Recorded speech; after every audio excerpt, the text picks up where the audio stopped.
Radio Publique Africaine.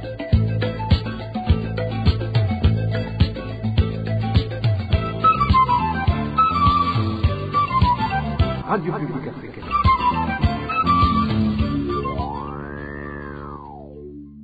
Bonjour à vous tous qui suivez Radio Publique Africaine. Bienvenue à ce journal du dimanche et dont voici les principaux titres.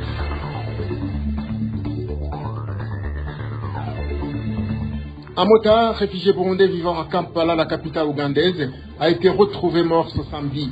Ses proches indiquent qu'il aurait été assassiné et demandent que des enquêtes soient faites pour identifier les auteurs. La rentrée scolaire 2025-2026 débute ce lundi 15 septembre dans tout le Burundi.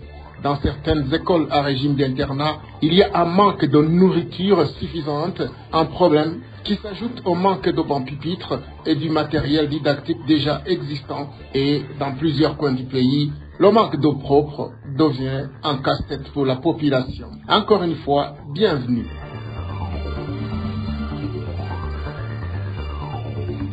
Entamons notre journal par le dossier sécurité. Un réfugié burundais vivant en Ouganda a été retrouvé mort ce samedi dans la ville de Kampala. Du fait que des signes sur le corps du défunt prouvent qu'il a été assassiné, la famille et les amis proches demandent à la police ougandaise de mener des enquêtes approfondies pour identifier les auteurs de cet assassinat. Le point avec Nadège Irakozé.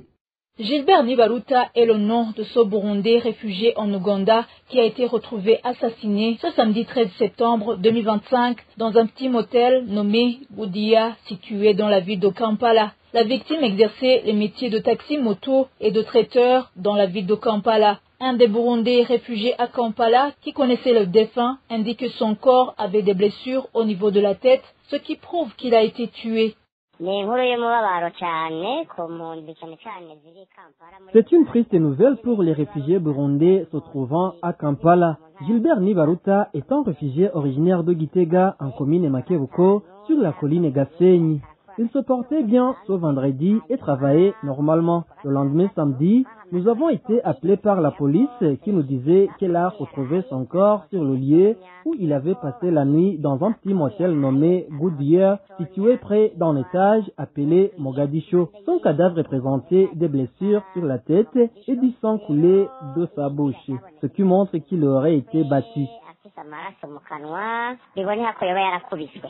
Les Burundais exilés à Kampala disent qu'ils sont très préoccupés par cet assassinat car ces derniers jours, plusieurs Burundais ont été tués dans cette ville. Leurs doutes proviennent aussi du fait qu'aucun employé dans ce motel où Gilbert Nibaruta a été retrouvé mort n'a été arrêté par la police pour question d'enquête.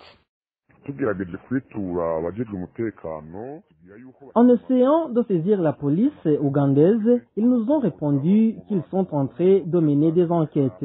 Mais nous avons des doutes sur la façon dont ces enquêtes sont effectuées puisqu'aucun employé de ce motel n'a été arrêté pour être interrogé sur ce crime. Nous sommes préoccupés car dernièrement, il y a un père qui a été fusillé au centre-ville de Kampala sur le lieu où il travaillait et après un autre jeune homme a été retrouvé mort à son domicile situé à Mondeba et il présentait des signes sur son corps qu'il avait été battu. Ça devient un phénomène inquiétant car 3 mois ne passent sans qu'un réfugié burundais ne soit tué. La famille et les amis proches de Gilbert Nibaruta demandent avec insistance à la police ougandaise de mener des enquêtes approfondies et qui aboutissent à des résultats pour que les auteurs de ce crime soient identifiés. Les Burundais réfugiés dans la ville de Kampala demandent également au HCR ainsi qu'à la police ougandaise de tout faire pour assurer leur sécurité qui est menacée. Merci à Nadège Irakozé. La vie de Clément Nkurunziza, détenu à la prison d'Ongozi, est en danger. Selon des informations recueillies par la RPA, les responsables de la prison ont mis en place un plan de l'éliminer. Ils l'accusent d'avoir révélé des informations sur la disparition de 3 prisonniers récemment sortis de cette prison. Eric Niozima nous fait le point.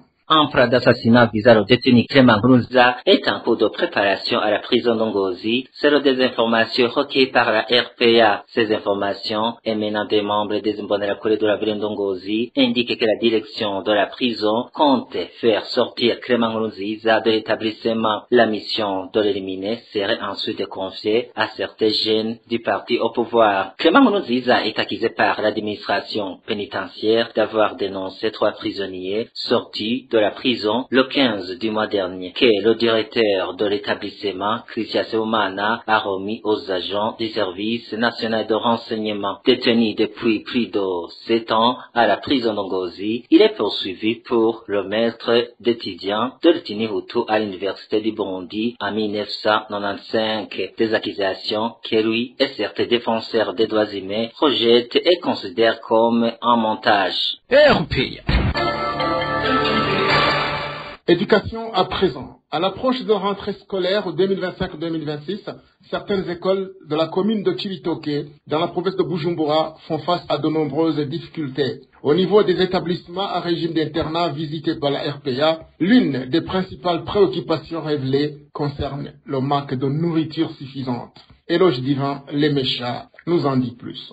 En commune de Chibitoke, on trouve des écoles à régime d'internat, telles que le lycée Chibitoke, le lycée Utara et le lycée Mère du Sauveur Buhayira. Ces établissements font face à diverses difficultés, ce qui inquiète leurs responsables à l'approche de la rentrée scolaire. Selon certaines sources proches des directions de ces écoles, de nombreux manquements persistent dans les internats. Parmi ceux-ci, on cite notamment les matelas en mauvais état et usés par le temps. Outre ces matelas détériorés, plusieurs lits sont également en mauvais état. En plus de cela, un autre problème majeur est celui de l'alimentation. Une source rencontrée au lycée Utara nous a révélé que la direction est dans l'attente depuis plusieurs jours des fournisseurs habituels de denrées alimentaires, mais que ces derniers ne livrent pas en quantité suffisante. De leur côté, certains de ces fournisseurs ont déclaré à la RPA que s'ils ne parviennent pas à approvisionner correctement, c'est parce qu'ils ne sont pas payés convenablement pour les livraisons déjà effectuées, en plus de pouvoir s'approvisionner loin, ce qui renchérit les coûts. Le problème de l'alimentation a également été constaté au lycée Chibitoke. Là encore, s'ajoutent d'autres difficultés, à savoir le manque de bancs, pupitres et le déficit d'enseignants. Le manque d'eau constitue aussi une source d'inquiétude pour ces écoles, surtout en cette période durant laquelle le choléra est signalé. Quant aux parents dont les enfants s'apprêtent à rejoindre ces établissements, ils expriment de vives inquiétudes, redoutant que leurs enfants ne vivent dans des conditions difficiles. Face à toutes ces difficultés, nos sources demandent à l'État d'intervenir en faveur de ces écoles. La rédaction de la RPA a tenté de joindre par téléphone Joseph Nyandwi, directeur de l'éducation à Chibitoke, afin de recueillir sa réaction sur ces problèmes, mais en vain. Merci à Éloge Divin Lemesha. La coalition Bafashirige se dit préoccupée par les difficultés auxquelles fait face le secteur de l'éducation à l'approche de la rentrée scolaire 2025-2026. Jean Samandari, représentant légal de cette coalition, explique qu'aux problèmes déjà existants de manque de bancs pupitres et de matériel didactique viendront s'ajouter ceux liés au transport scolaire. Une place disponible, d'accord. C'est combien d'enfants par classe? Vous allez constater que ce sont des classes pléthoriques. Une classe de 120 enfants, de 150 enfants, est-ce qu'il y a de place? Puisqu'en principe, la classe devrait contenir entre 35 à 45. On devrait multiplier maintenant les salles de classe et non pas avoir une classe de 150 enfants et les enseignants et le matériel didactique et le budget exactement. Alors tout ça, lundi vous allez visiter les écoles. Vous allez trouver au premier cycle, en première année primaire, il y a 200 enfants dans une salle de classe. Il y a 200, 150. Quel enseignant qui va faire le suivi, l'encadrement pédagogique de 150 enfants? C'est impossible. Nous détenons cet élément sonore du représentant légal de la coalition Bafashirige de la radio Bonesha FM. Le problème du manque d'eau et d'électricité préoccupe depuis un certain temps une partie de la population de la zone Kanyosha, commune Mugere dans la province de Bujumbura. Ces habitants affirment subir de lourdes pertes, car même lorsque l'eau ou l'électricité sont disponibles, elles ne durent que très peu de temps. Les détails avec Balthazar Miburo. Des habitants du quartier Kajiji qui se sont entretenus avec la RPA affirment qu'il manque cruellement l'eau et d'électricité dans cette localité située en zone Kanyosha. Concernant l'électricité, ils expliquent que depuis des semaines, des coupures récurrentes perturbent le quotidien. Cette situation affecte particulièrement ceux dont les activités dépendent du courant électrique, comme l'a confié l'un des habitants. Certaines activités génératrices de revenus nécessitant l'usage du courant électrique, comme les salons de coiffure, les ateliers de soudure, les cantines et autres, se retrouvent à l'arrêt. Vous comprenez que sans électricité, la vie devient très difficile. Un autre problème persiste dans ce quartier est la pénurie d'eau. Les habitants qui se sont confiés à la RPA soulignent que les coupures d'électricité aggravent parfois la situation car elles empêchent le fonctionnement des pompes en eau, ce qui prive les ménages d'approvisionnement. Ceux qui en ont les moyens achètent un bidon d'eau à 1500 francs burundais. Quant aux plus démunis, ils se contentent de puiser difficilement l'eau des rivières ou des sources souterraines, comme l'indique toujours notre source. L'eau obtenue par forage n'est pas toujours disponible en raison du manque d'électricité. Certaines personnes ont creusé des fosses et attendent que l'eau remonte pour en puiser la quantité nécessaire aux besoins des ménages. Ces habitants de la zone Kanyosha lancent un appel aux autorités du pays et à la régie des eaux afin d'obtenir un meilleur accès à l'eau et à l'électricité. Merci à Balthazar Miburo. Rendons-nous à présent au sud, où il se remarque une pénurie d'eau dans certaines localités des provinces de Burunga et de Buhumuza. Les habitants de cette région qui se sont entretenus avec la RPA indiquent que cela leur coûte trop cher pour obtenir de l'eau. Il demande aux responsables qui travaillent dans ce secteur de trouver une solution durable à ce problème. Hervé Niyuhire nous fait le point. Certains habitants du chef-lieu de la commune de Yigi, de la province d'Obuhumuza, ont confié à la RPA qu'ils n'avaient pas eu l'accès à l'eau depuis longtemps dans une grande partie de la commune. Ceux qui n'ont pas de moyens de l'acheter sont nombreux à puiser l'eau au niveau des rivières. Un habitant de la localité témoigne.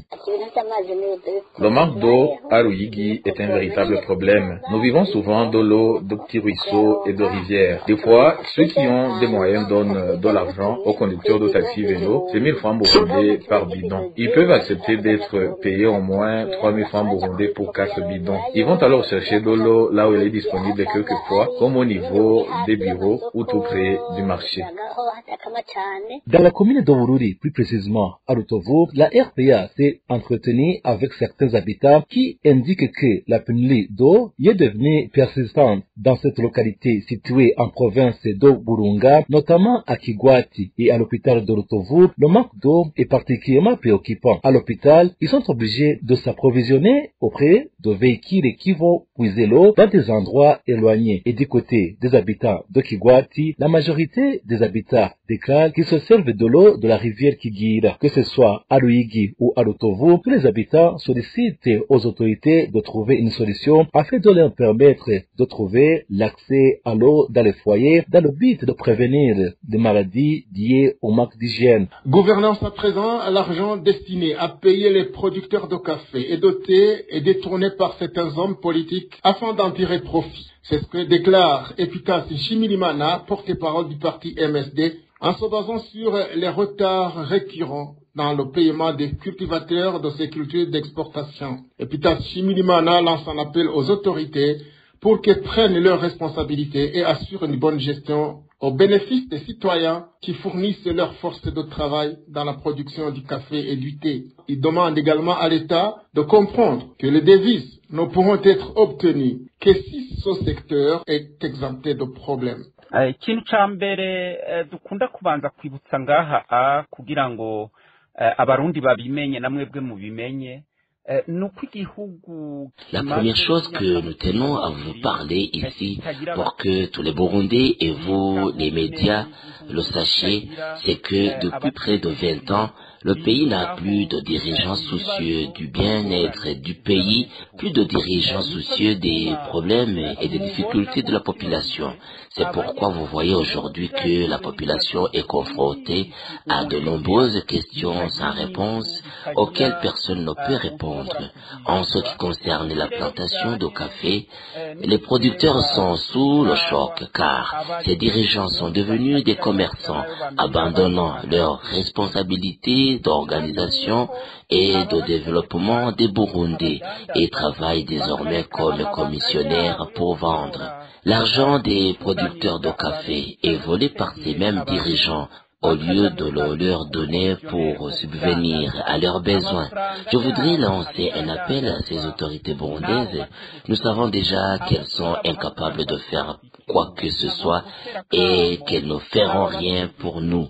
Mais compte tenu de la situation actuelle, qu'elles sachent que les plantations de café sont ce qui permettra au Burundi de se développer et qu'elles contribueront également au développement de la population car elles apportent des devises que le Burundi n'a pas. Alors qu'elles reviennent pour régulariser ces citoyens qui travaillent jour et nuit pour la production de café afin qu'ils puissent scolariser leurs enfants et à subvenir à leurs besoins.